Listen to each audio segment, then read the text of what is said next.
to meet me on the debate stage.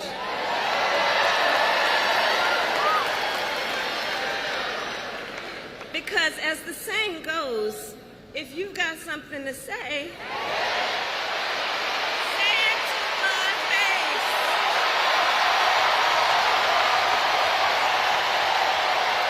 I think that the Harris campaign is going to continue to try to do what they're doing. They flip-flopped on everything else. They hide behind quotes from anonymous aides, and I think they'll do anything they can to try to get out of a debate with President Trump.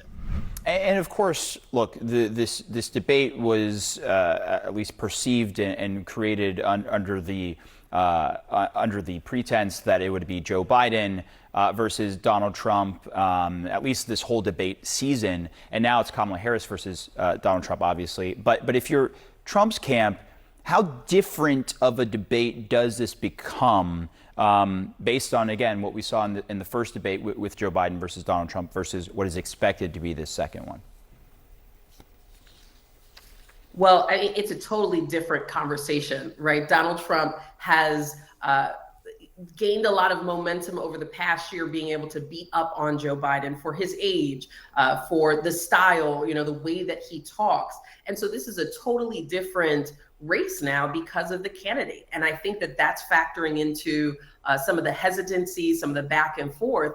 But let's be honest, Donald Trump has been boasting. He's been saying, anytime, any place, right? So if he's really confident, then he should have no problem going toe-to-toe with Kamala Harris. What's the concern? What's the fear? If he's so confident in his policy positions, if he's so confident in the fact that, his critiques of the Biden-Harris administration are strong enough for the American public to support him. So I see this as just another excuse, frankly, for a campaign that is anxious, that they're seeing the momentum that Kamala Harris has, and they haven't quite figured out how to attack her, how to engage with her. And so they're trying to use this as an excuse to sort of delay and say that, this is a matter of the Harris team changing things, when really, if they're so confident, then they'll just show up and have the debate.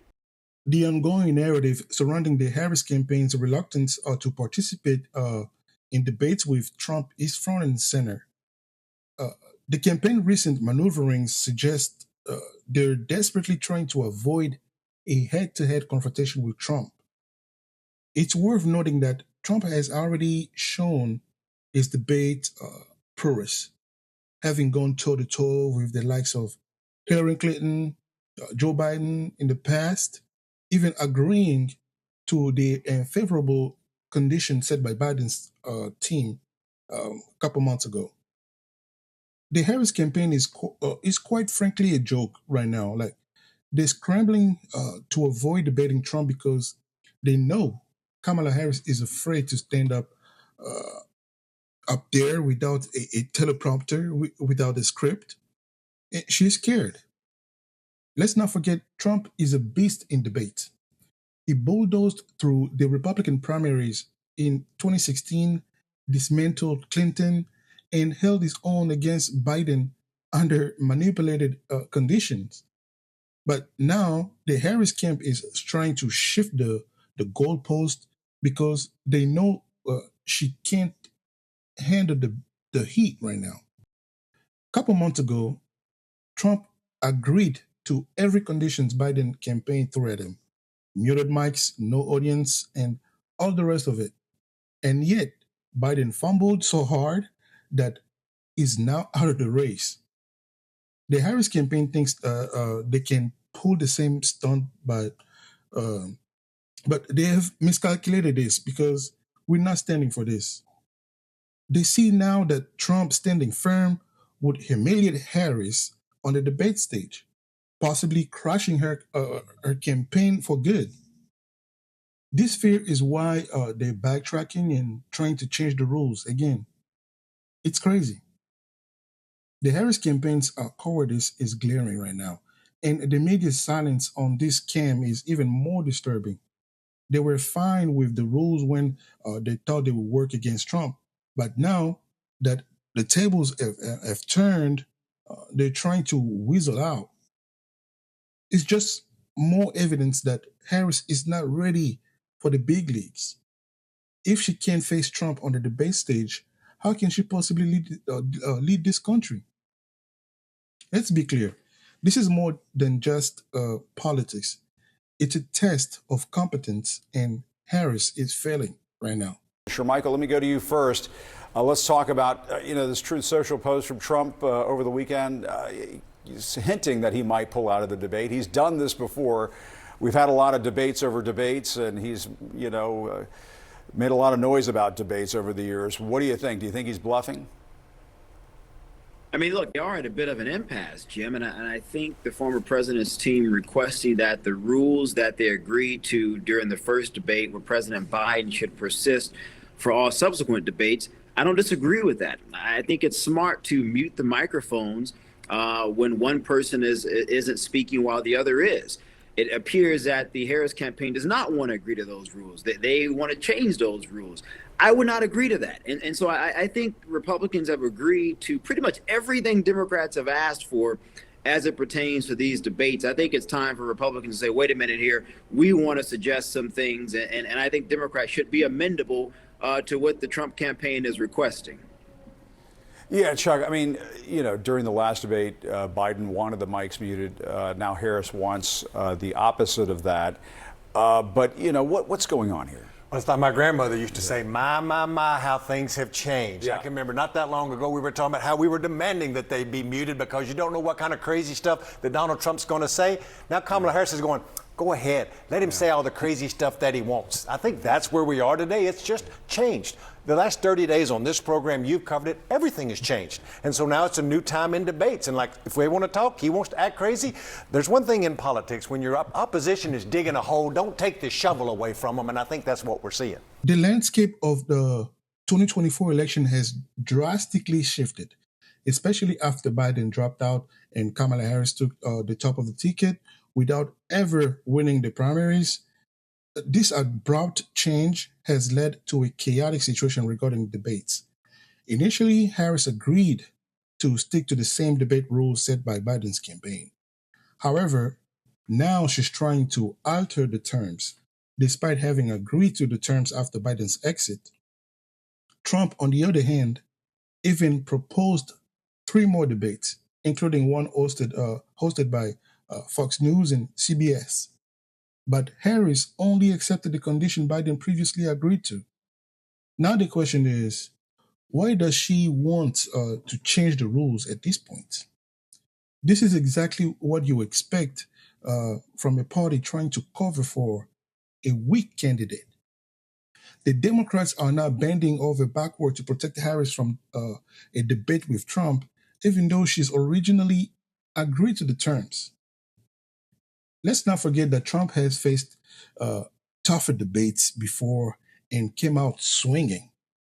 Whether it was the crowded Republican primary in 2016, where he dismantled his competition, or his head-to-head with Hillary Clinton and Joe Biden, Trump has never backed down.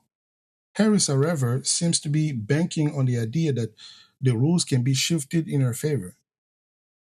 According to a report, Trump suggested expanding the debates to include Fox News and CBS, but Harris rejected them, only sticking to the original debate agreed upon by Biden.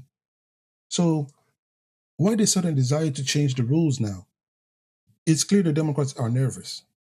They've already manipulated media coverage, and now they're trying to rig the debates.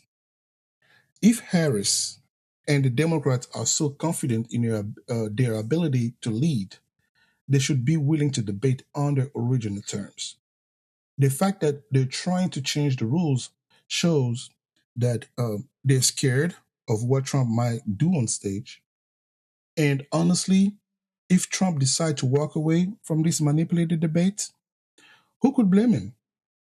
The Democrats are pushing the limits, trying to control every aspect of the election, but this time they might be going too far. Trump should stand his ground. Notes.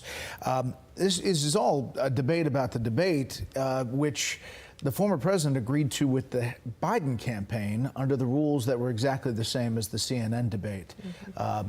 So where is this? I mean, is the Trump campaign ready to move forward with this no matter what? Well, I think the debate about the debate is going to continue to go on, and I think that the Harris campaign is going to continue to try to do what they're doing. They flip-flopped on everything else. They hide behind quotes from anonymous aides, and I think they'll do anything they can to try to get out of a debate with President Trump. And if that means, hey, we're going to keep asking for rules that are unreasonable and with complete bias and advantage to them, we'll just see where it happens to go. But I think they want to continue to, stay in the vault inside the basement. One way to do that is avoid a debate. Governor Doug Burgum, thanks for joining us this morning and for going through the wreath-laying ceremony in Arlington. It was very moving to see, and we are glad you were with us. Thank you so much. Thanks, Governor.